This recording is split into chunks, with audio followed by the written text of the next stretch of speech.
Alright, so this is dried, ready to be sanded, and you can see the importance of doing a proper technique skimming, because this is just first coat, and this is so smooth, like it just runs right into the wall nicely. Okay, so before I even start sanding this, pro tip, use a putty knife and just scrape off all this crap. Okay, this will save you so much time sanding. It's gonna give you a much better sand.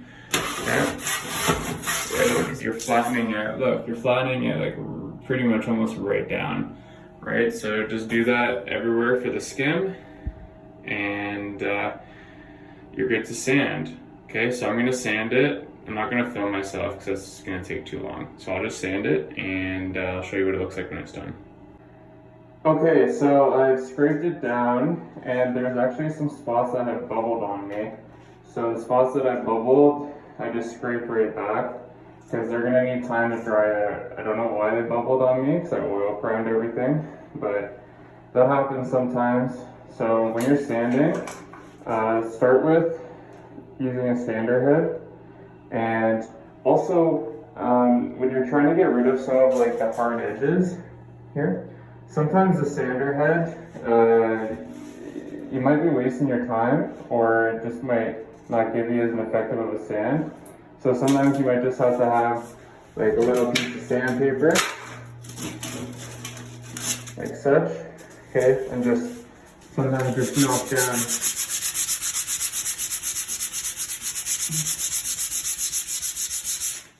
Right, sometimes you just have to knock down the edge, so the edge is there, now it's flat. Right, so the sander head should do the job for the most part, but sometimes you'll just have to like finesse it around the edges. Or if you're like working out of a corner, for example, you might have to just finesse it along the edge, right? So that's that. Okay, so I've sanded the thing down, and it came out pretty smooth. You can see it in one spot, but I still need to build up more.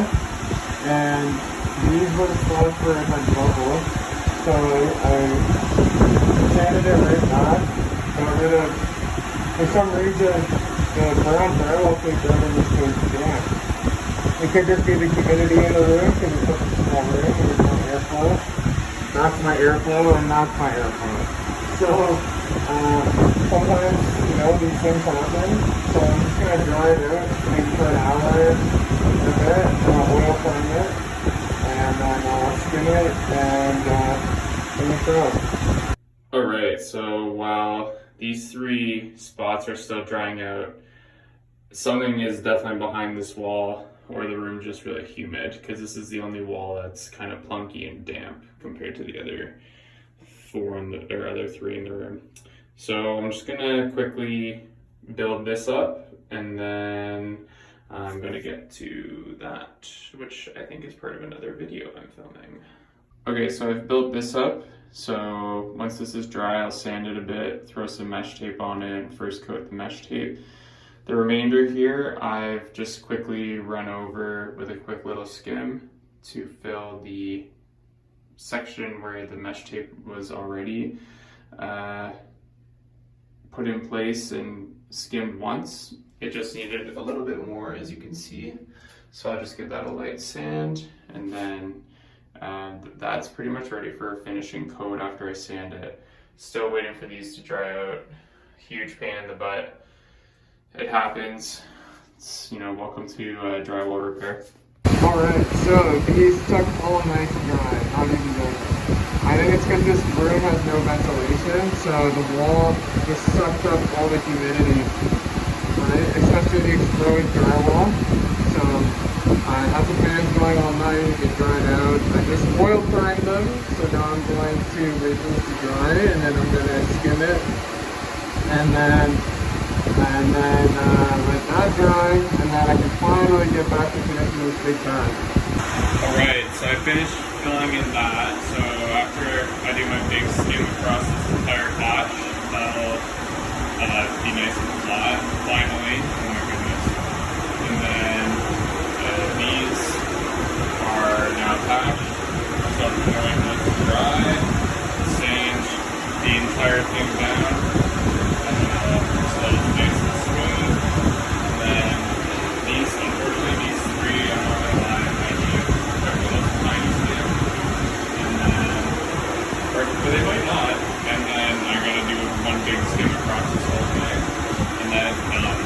Okay, so these botched spots that were bubbled are now cooperative.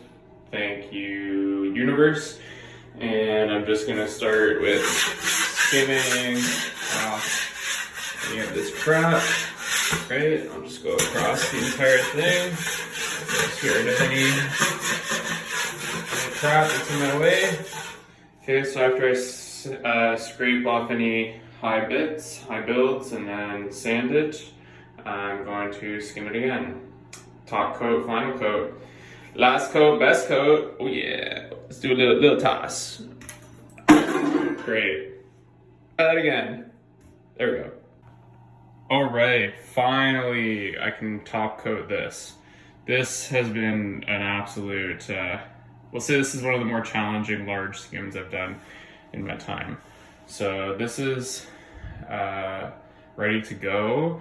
This area here has been built up. It's nice and smooth. That's me just constantly checking to see if it's dry because I'm anxious. It's the end of the day for me at the time of this recording. So anyways, it's, you know what, it's 95% dry. It'll be fine. Okay. So it's gonna have 3 days to dry over the weekend. So I'm gonna skim this now and you'll see what it looks like on the next reel. All right, so that is second coat skimmed, or I guess top coat skimmed, however you wanna define it. So I'm gonna leave this over the weekend to dry and it should sand pretty smooth. Those spots where I was kind of poking at, I guess weren't 100% dry, so looks like I might have to do a little skim once the putty dries, but that's okay, no big deal. All good.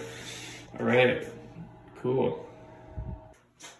All right, so this is all dried and ready to sand. Came out very nicely for us.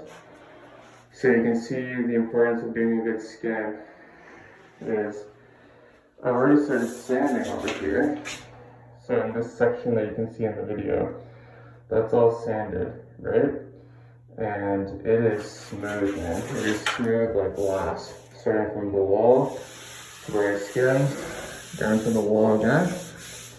Man, like it's just sanding so nicely. So when you're sanding, you want to just sand out like ridges from the skimming like that. Stuff like that. And then ridges from where the knife was, right? Because I used the 10-inch knife, but you're gonna get ridges here and there, which is normal. Okay, so I'm gonna sand that. Then I'm gonna roll it with primer, because that's way too big to just brush. Take way too long.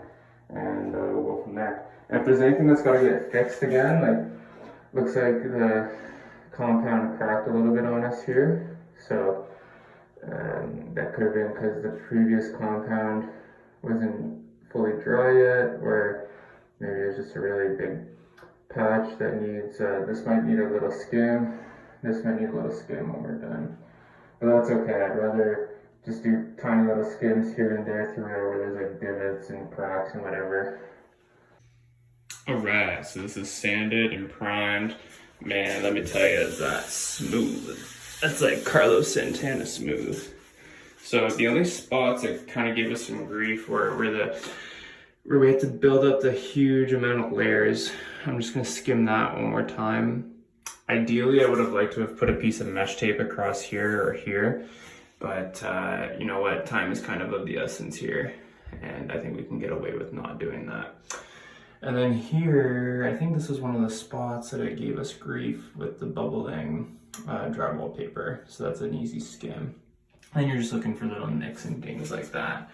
I don't get too particular with all these little air bubbles at knee level or below, because no one's really going to be paying attention to those. Okay, so I'm going to continue letting this cure. It's dry, but I'd rather let it cure a bit before I paint it. So while that's going on, I'm just going to wipe down the walls quickly. You can see they're kind of dusty. I didn't want to paint a second coat around the room yet because I knew the walls were going to get dusty, right? You can see like that wasn't that dusty before, and after I sanded, the walls are pretty contaminated, right? You don't want to paint anything with that much dust or contaminants because you'll get bubbling and you'll get issues. Okay, so I'm just gonna let that continue drying out for a couple more minutes, and then I'm going to skim those spots, and then I'm going to start painting the rest of the room, and then I'll paint this all first coat, look for any other imperfections on the spot, putty them, and then finish her off. Alright, so we are all done in this bathroom for now. The contractors are going to put in their vanity and the baseboards. I'm going to paint the baseboards when they're in. But yeah, we did the ceiling, the walls, and the trim indoor. So yeah, this spot turned out great, and this is what it should look like when it's painted. Can't even tell it was there, right? The vanities go in there. That was the contractors doing work there, but yeah, we finessed the crap out of that. Can't even tell there was work done there. And we fixed the toilet paper holder here too. So that's how you do skim. Thanks for watching, everyone. I hope you learned something new and gained value from that. Feel free to check us out on social media at Altona Painting on Facebook and Instagram to see some of our most recently completed projects. Also, check out our website altonapainting.com to see our full portfolio and learn more about us. If you're in the Greater Toronto area and you're looking for a painter who values quality and professionalism, hit us up. Or if you know someone who is looking for a painter, pass our name along. Lastly, thank you so much for watching, and subscribe to the channel if you want to see more instructional painting videos.